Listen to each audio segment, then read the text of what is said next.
नमस्कार दोस्तों, ओम लाइब्रेरी के इस करंट अफेयर्स के सेशन में आप सभी का स्वागत है। शुरू करते हैं आज के करंट अफेयर्स। आज के करंट अफेयर्स का सेशन स्टार्ट करें इससे पहले मैं आप सभी को बताना चाहूँगा कि यदि आप हमारे इस वीडियो की PDF प्राप्त करना चाहते हैं तो इसे आप हमारे फेसबुक पेज एवं टेलीग्राम चैनल से डाउनलोड कर सकते हैं। आइए बढ़ते हैं सबसे पहले कल के प्रश्न की ओर। कल हमारे द्वारा प्रश्न पूछा गया था कि हाल ही में किस राज्य सरकार ने मुख्यमंत्री घर घर राशन योजना शुरू करने का निर्णय लिया है। इसका सही उत्तर है दिल्ली। बढ़ते हैं आज के पहले प्रश्न की ओर।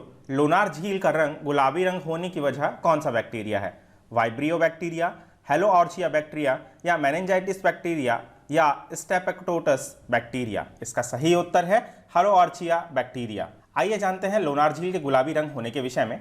महाराष्ट्र के बुलढाणा जिले में लोनार झील के पानी का रंग नमक प्रेमी हेलियोर्किस रोगाणु की वजह से गुलाबी हो गया है। यह अध्ययन हाल ही में पुणे स्थित अगरकर रिसर्च इंस्टीट्यूट ने किया है। कुछ समय पहले झील के पानी का रंग गुलाबी होने के कारण इससे न केवल स्थानीय लोगों बल्कि प्रकृति प्रति उत्साहित वैज्ञानिकों को भी आश्चर्यचकित कर दिया था। उसके बाद से ही झील के पानी के नमूनों को एकत्रित किया गया तथा उन्हें नागपुर स्थित राष्ट्रीय पर्यावरण इंजीनियरिंग अनुसंधान NEERI जिसे नीरी भी कहा जाता है और पुणे के अगरकर अनुसंधान संस्थान को जांच के लिए भेज दिया गया था। प्रारंभ में वैज्ञानिकों को यह पिगमेंटेड ड्यूनालियल शैवाल के कारण लगा था, परंतु बाद में सही कारण समझ में आया कि यह हेलियोर्किल रोगाणुओं के कारण हुआ है जो एक गुलाबी रंग द्रव्य का उत्पादन करता है। बढ़ते हैं अगले प्रश्न की ओर। हाल ही में सिगरेट और अन्य तंबाकू उत्पाद पैकिंग और लेबलिंग नियम 2008 में संशोधन किया गया है। इस नियम की नई चेतावनी कब से लागू होगी? 1 दिसंबर 2020, 1 सितंबर 2020, 1 जनवरी 2021 या 1 नवंबर 2020? इसका सही उत्तर है 1 दिसंबर 2020। आइए जानते हैं इस नई चेतावनी के विषय में। हाल ही में सिगरेट एवं अन्य तंबाकू उत्पाद पैकिंग और लेबलिंग नियम 2008 में नियम में संशोधन किया गया है। इसके साथ ही केंद्रीय स्वास्थ्य मंत्रालय ने सभी तंबाकू उत्पादों के लिए स्वास्थ्य चेतावनी के नए सेटों को अधिसूचित किया है। इसमें कहा गया है कि सिगरेट या किसी भी तंबाकू उत्पाद के निर्माण, उत्पादन और आपूर्ति में प्रत्यक्ष या अप्रत्यक्ष रूप से लगे हुए किसी भी व्यक्ति को यह सुनिश्चित करना होगा कि सभी तंबाकू उत्पाद पैकेजों पर स्वास्थ्य चेतावनी निर्दिष्ट है। यह चेतावनी 1 दिसंबर 2020 से लागू होगी। इसके अनुसार तंबाकू उत्पादों के पैक्स पर मुद्रित होने वाले टेक्स्ट संदेश है तंबाकू दर्दनाक मौत का कारण बनता है। निर्धारित प्रावधान का उल्लंघन कारावास या जुर्माने के साथ दंडनीय अपराध है। बढ़ते हैं अगले प्रश्न की ओर। हाल ही में नई दिल्ली में वृक्षारोपण अभियान का शुभारंभ किसने किया? नरेंद्र मोदी, अरविंद केजरीवाल, अमित शाह या इनमें से कोई नहीं? इसका सही उत्तर है अमित शाह। आइए जानते हैं इसके विषय में। आत्मनिर्भरता के लिए राजस्व उत्पन्न करने और रोजगार की संभावनाएं पैदा करने के लिए इको पार्क और पर्यटन स्थल को विकसित किया जा रहा है। वृक्षारोपण अभियान इसी का एक हिस्सा है। बढ़ते हैं अगले प्रश्न की ओर। किस राज्य सरकार ने मास्क न पहनने वालों पर अधिकतम 1 लाख रुपए तक का जुर्माना और 2 साल की जेल का नियम लागू किया है? उत्तर प्रदेश, झारखंड, पंजाब या कर्नाटक? इसका सही उत्तर है झारखंड। आइए जानते हैं इनके विषय में। कोरोना वायरस के बढ़ते संक्रमण की वजह से झारखंड सरकार ने यह नियम बनाया है। इसके तहत अधिकतम 1 लाख रुपए का जुर्माना हो सकता है और साथ ही 2 साल की जेल का भी प्रावधान है। राज्य मंत्रिमंडल ने नए अध्यादेश झारखंड संक्रामक रोग अध्यादेश को स्वीकृति दे दी है। बढ़ते हैं अगले प्रश्न की ओर। हाल ही में किस राज्य सरकार ने कोविड-19 के लिए स्व परीक्षण प्रणाली शुरू करने की घोषणा की है? महाराष्ट्र, उत्तर प्रदेश, गुजरात या बिहार? इसका सही उत्तर है उत्तर प्रदेश। बढ़ते हैं अगले प्रश्न की ओर। हाल ही में किस देश को विश्व व्यापार संगठन के ऑब्जर्वर का दर्जा दिया गया है? वियतनाम, तुर्कमेनिस्तान, बहरीन या कतर? इसका सही उत्तर है तुर्कमेनिस्तान। आइए जानते हैं इसके विषय में। हाल ही में तुर्कमेनिस्तान को WTO का जनरल काउंसिल का ऑब्जर्वर बनाया गया है। इसी के साथ तुर्कमेनिस्तान विश्व व्यापार संगठन के साथ औपचारिक संबंध स्थापित करने वाला अंतिम पूर्व सोवियत गणराज्य बन गया है। तुर्कमेनिस्तान ने मई में ऑब्जर्वर की स्थिति के लिए अनुरोध दायर किया था। पड़ोसी मध्य एशियाई देश कजाकिस्तान, किर्गिज गणराज्य, तुर्कमेनिस्तान, तजाकिस्तान और अफगानिस्तान विश्व व्यापार संगठन में प्रवेश कर चुके हैं, जबकि उज्बेकिस्तान 1994 के बाद से विश्व व्यापार संगठन में पद प्राप्ति के लिए बातचीत कर रहा है। आइए जानते हैं तुर्कमेनिस्तान के विषय में। यह मध्य एशिया का एक देश है जो कैस्पियन सागर और कराकुम रेगिस्तान से घिरा हुआ है। आप सभी को इसकी स्थिति मैप पर देखना चाहिए। इसकी राजधानी अशकाबाद है और मुद्रा तुर्कमेनिस्तान मनत है। तुर्कमेनिस्तान के राष्ट्रपति गुरबागुली बर्दीमुहम्मदोव है। आइए जानते हैं WTO के विषय में। WTO का full form world trade organisation है। विश्व व्यापार संगठन विश्व की सबसे प्रमुख मौद्रिक संस्था है जो विश्व व्यापार के लिए दिशा निर्देश को जारी करती है। इसकी स्थापना 1 जनवरी 1995 को हुई थी। इसका मुख्यालय जेनेवा, स्विट्जरलैंड में है। इसके सदस्य देश 160 सदस्य देश हैं। इसकी आधिकारिक भाषाएं अंग्रेजी, फ्रेंच और स्पेनिश हैं। इसके महानिर्देशक रॉबर्टो अजेवेडो है। WTO की सबसे बड़ी संस्था मंत्रिपरिषद सम्मेलन है तथा यह प्रत्येक 2 वर्ष में अन्य कार्यों के साथ संस्था के महासचिव और मुख्य प्रबंधनकर्ता का चुनाव करती है। साथ ही वह सामान्य परिषद का भी काम देखती है। बढ़ते हैं अगले प्रश्न की ओर। फाइटर जेट राफेल के घातक मिसाइल हैमर लगाने के लिए एयरफोर्स ने किस देश को इस मिसाइल का इमरजेंसी ऑर्डर दिया है? USA, इजराइल, फ्रांस या रूस? इसका सही उत्तर है फ्रांस। आइए जानते हैं इस इमरजेंसी ऑर्डर के विषय में। हैमर मतलब highly agile modular munition extended range. इस मिसाइल को फ्रांस की वायुसेना और नेवी के लिए बनाया गया था। ये आसमान से जमीन पर वार कर सकती है तथा हैमर लद्दाख जैसे पहाड़ी इलाकों में भी मजबूत से मजबूत शेल्टर और बंकरों को तबाह कर सकती है। इससे 60 से 70 किलोमीटर रेंज तक का टारगेट तबाह किया जा सकता है। भारत ने फ्रांस को 2016 में 36 राफेल फाइटर जेट की डील की थी। 36 में से 30 फाइटर जेट्स होंगे तथा 6 ट्रेनिंग क्राफ्ट्स होंगे। बढ़ते हैं अगले प्रश्न की ओर। हाल ही में किस देश ने मंगल के लिए अपना पहला स्वतंत्र मिशन ताइवान फर्स्ट लॉन्च किया है? अमेरिका, चीन, जापान या इनमें से कोई नहीं? इसका सही उत्तर है चीन। आइए जानते हैं ताइवान 1 के बारे में। चीन ने इसे लॉन्ग मार्च 5 रॉकेट के द्वारा लॉन्च किया है। ताइवान में एक ऑर्बिटर, एक लैंडर और एक रोवर लगा हुआ है तथा यह फरवरी 2021 में इस मंगल की कक्षा तक पहुंचेगा।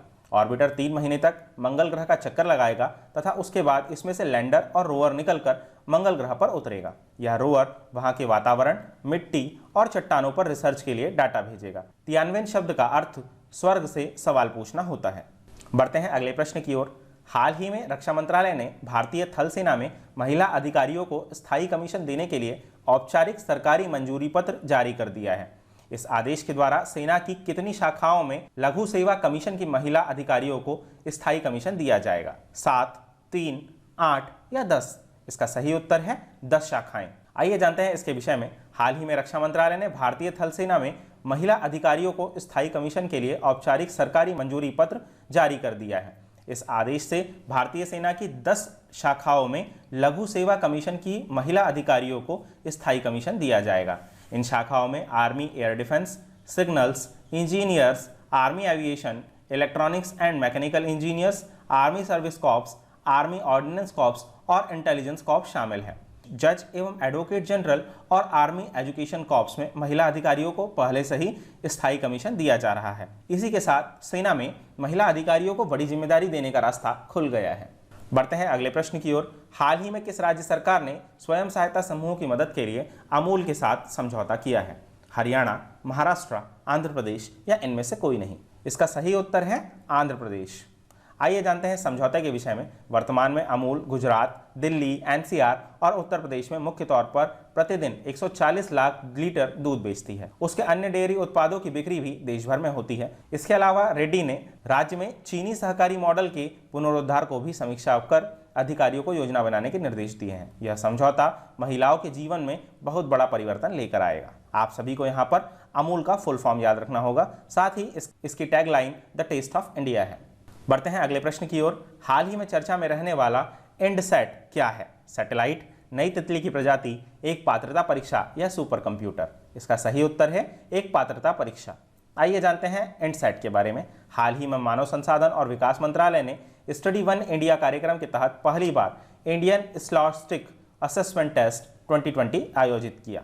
यह चुनिंदा भारतीय विश्वविद्यालयों के अध्ययन के लिए विदेशी छात्रों को छात्रवृत्ति और प्रवेश प्रदान करने के लिए आयोजित एक परीक्षा है तथा परीक्षा राष्ट्रीय परीक्षण एजेंसी जिसे NTA द्वारा प्रचलित इंटरनेट मोड में आयोजित की गई थी। इसमें Nepal, Ethiopia, Bangladesh, Bhutan, Uganda, Tanzania, Rwanda, Sri Lanka, Kenya, Zambia, Indonesia और मॉरिशस के लगभग 5000 उम्मीदवार शामिल हुए।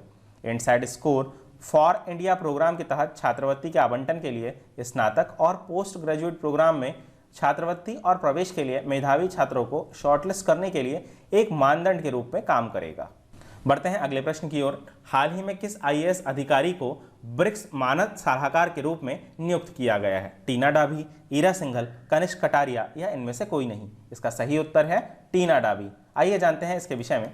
ब्रिक्स मतलब ब्रिक्स 5 प्रमुख उभरते देशों ब्राजील, रूस, भारत, चीन और दक्षिण अफ्रीका द्वारा बनाया गया एक समूह है। मूल रूप से 2006 में इसमें पहले 4 को ब्रिक्स के रूप में वर्गीकृत किया गया था तथा 2010 में दक्षिण अफ्रीका को इसमें शामिल कर ब्रिक्स बना दिया गया।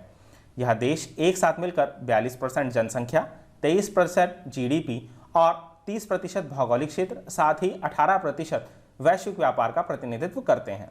आप सभी को यह आंकड़े निश्चित रूप से याद होने चाहिए।